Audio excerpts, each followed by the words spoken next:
किसी गांव में एक ब्राह्मण रहा करता था। वो बड़ा भला आदमी था, लेकिन साथ ही काम को टाला करता था। वह यह मानकर चलता था कि जो कुछ होता है भाग्य से होता है। वो अपने हाथ पैर नहीं हिलाता था। सीधे सीधे कहें तो वह बहुत आलसी था। एक दिन एक साधु उसके घर आए। ब्राह्मण और उसकी घरवाली ने उसका खूब आदर सत्कार किया। साधु ने खुश होकर चलते समय ब्राह्मण से कहा, तुम बहुत गरीब हो, लो मैं तुम्हें पारस पत्थर देता हूँ। 7 दिन बाद मैं आऊंगा और इसे ले जाऊंगा। इस बीच तुम जितना सोना बनाना चाहो बना लेना। ब्राह्मण ने पत्थर ले लिया। साधु चले गए। उनके जाने के बाद ब्राह्मण ने घर में लोहा खोजा। उसे बहुत थोड़ा लोहा मिला। वह उसी को सोना बनाकर बेच आया और कुछ सामान खरीद लाया। अगले दिन स्त्री के बहुत जोर देने पर वह लोहा खरीदने बाजार में गया तो लोहा कुछ महंगा था। वह घर लौट आया। 2-3 दिन बाद वह फिर बाजार गया तो उसे पता चला कि लोहा तो अब पहले से भी महंगा हो गया है।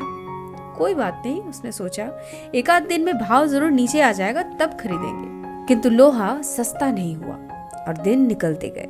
8वें दिन साधु आए और उन्होंने अपना पत्थर मांगा तो ब्राह्मण ने कहा, महाराज मेरा तो सारा समय यूं ही निकल गया, अभी तो मैं कुछ भी सोना नहीं बना पाया। आप कृपा करके इस पत्थर को कुछ दिन मेरे पास और छोड़ दीजिए। लेकिन साधु राजी नहीं हुए। उन्होंने कहा, तुझ जैसा आदमी जीवन में कुछ नहीं कर सकता। तेरी जगह कोई और होता तो कुछ का कुछ कर डालता। जो आदमी समय का उपयोग करना नहीं जानता वह कभी सफल नहीं होता। ब्राह्मण पछताने लगा, पर अब क्या हो सकता था।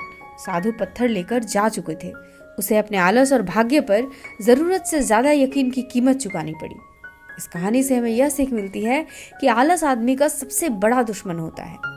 ईश्वर द्वारा दिए गए अनेक अवसर प्रायः इस टाल मटोल और आलस के रवैये के भेंट चढ़ जाते हैं। तो अब आपके सोचने की बारी कि आप कौन सा रवैया अपनाते हैं। आज के लिए बस इतना ही। मिलते हैं अगली कहानी में। तब तक के लिए हैव ए गुड टाइम।